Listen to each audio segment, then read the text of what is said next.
नमस्कार, मैं श्रेया और आप देख रहे हैं बातें यूपी की। मैं हाजिर हूं उत्तर प्रदेश की 10 बड़ी खबरों के साथ।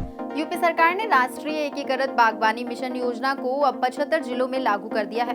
इस योजना के तहत फलों, सब्जियों, मशरूम उत्पादन और हाइड्रोपोनिक खेती पर अनुदान बढ़ाया गया है। छोटे किसान भी अब पॉली हाउस, ग्रीन हाउस और फेसिंग पर सब्सिडी का लाभ उठा सकेंगे। मशरूम इकाइयों की लागत सीमा 20 लाख से 30 लाख कर दी गई है और छोटे उत्पादकों को भी अनुदान मिलेगा। जल्द ही ऑनलाइन आवेदन पोर्टल खुलेगा। अधिक जानकारी के लिए किसान जिला उद्यान विभाग से संपर्क कर सकते हैं। हार्वर्ड यूनिवर्सिटी महाकुंभ 2025 के फूड मैनेजमेंट पर केस स्टडी तैयार कर रही है, जिसे एमबीए पाठ्यक्रम में शामिल किया जाएगा। आईआईटी, आईआईएम, एम्स और स्टैनफोर्ड जैसी संस्थाएं वाटर, हेल्थ, सोशल मीडिया, अर्थव्यवस्था और प्रबंधन पर स्टडी कर रही है। आईआईटी चेन्नई जल प्रबंधन, IIT Kanpur social media monitoring, AIIMS Delhi health system और आईआईएम लखनऊ बेंगलुरु आयोजन रणनीति पर शोध कर रही है। स्टडी के नतीजे वैश्विक मैनेजमेंट मॉडल के रूप में अपनाए जाएंगे। अब बढ़ते हैं अगली खबर की ओर।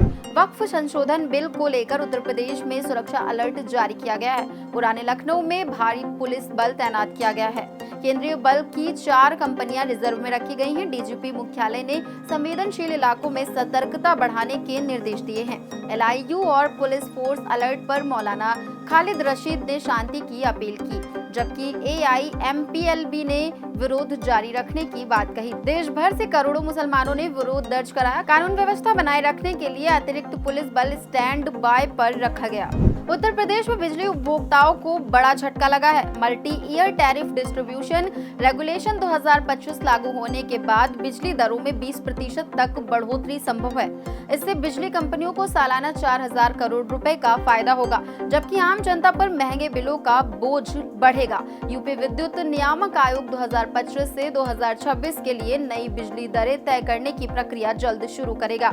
बिजली चोरी और वितरण हानियों के कारण कंपनियों को 2000 करोड़ रुपए का अतिरिक्त लाभ होगा। अब तक उपभोक्ताओं का 33,122 करोड़ रुपए सरप्लस निकलने के बावजूद दरें बढ़ने की आशंका जताई जा रही है। इसी के साथ अब बढ़ते हैं अगली खबर की ओर। बरेली के होनहार बच्चों ने इंटरनेशनल अबेकस प्रतियोगिता में शानदार प्रदर्शन कर 5 चैंपियंस ट्रॉफी, 10 गोल्ड और 9 सिल्वर मेडल जीते। 50 देशों के 50,000 प्रतिभागियों के बीच बरेली के 24 बच्चों ने हिस्सा लिया और अपनी गणितीय क्षमता से दुनिया को चौंका दिया। डीपीएस, सेंट मैरिया, एसआर, जीआरएम और सेंट फ्रांसिस स्कूल के छात्र अव्वल रहे। ब्रेन चैंपियन संस्थान की ट्रेनिंग से बच्चों ने ये ऐतिहासिक सफलता हासिल की। ये उपलब्धि न केवल बरेली बल्कि पूरे भारत के लिए गर्व की बात है। उत्तर प्रदेश में 27 पीसीएस अधिकारियों का आईएएस संवर्ग में प्रमोशन तय है। 2008 बैच के सभी और 2010 बैच के कुछ पीसीएस अफसरों को पदोन्नति मिलेगी। संघ लोक सेवा आयोग और केंद्र सरकार ने मंजूरी दे दी है।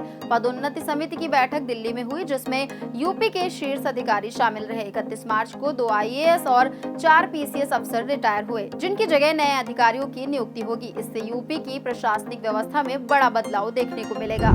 लखनऊ के केजीएमयू में स्मॉल इंटरफेरिंग आरएनए थेरेपी शुरू हुई है, जिससे अब रोजाना गोलियां खाने की जरूरत नहीं होगी। ऐसे में एक इंजेक्शन 6 महीने तक कोलेस्ट्रॉल नियंत्रित रखेगा।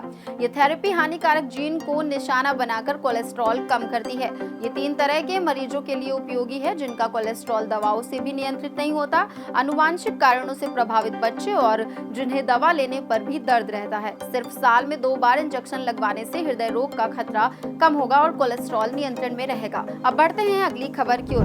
नैनी प्रयागराज में उत्तर प्रदेश का पहला सीएनजी प्लांट जल्द शुरू होगा, जहां मुर्गी के पंख, पराली और गोबर से सीएनजी बनाई जाएगी। अडानी गैस लिमिटेड घरों तक गैस पहुंचाएगा। 12 एकड़ में 80 करोड़ की लागत से बन रहा ये प्लांट रोजाना 21 टन सीएनजी का उत्पादन करेगा। नगर निगम 2000 टन कूड़ा देगा, जिससे सालाना 55 लाख की आय होगी और 5 करोड़ की बचत होगी।